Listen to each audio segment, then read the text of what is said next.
زمانہ خود اپنی زباں سے یہ شعر کہہ رہا ہے۔ جو تھا نہیں ہے، جو ہے نہ ہوگا، یہی ہے ایک حرف مہرمانہ۔ قریب تر ہے نمود جس کی، اسی کا مشتاق ہے زمانہ۔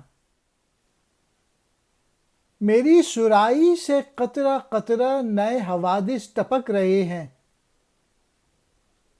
میں اپنی تسبیح روز و شب کا شمار کرتا ہوں دانہ دانہ۔ زمانہ اپنے متعلق خود بتا رہا ہے کہ جو موجود تھا وہ اب نہیں ہے، اور جو ہے وہ اب نہیں ہوگا، اور یہی ایک اصل حقیقت ہے۔ زمانہ شوق سے اسی کا انتظار کر رہا ہے جس کے ظاہر ہونے کا وقت بہت قریب ہے۔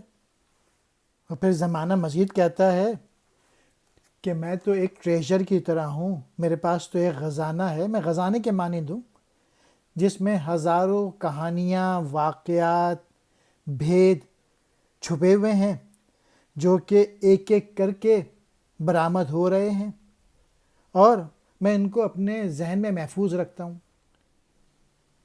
حرف مہر معنی جانی پہچانی بات، قریب تر نزدیک، نمود کہتے ہیں ظاہر ہونا، مشتاق شوق رکھنے والا، سرائی پانی کا مٹکا، نئے حوادث نئے حادثے، تسبیح روز و شب رات اور دن کی گردش، شمار کرنا گننا۔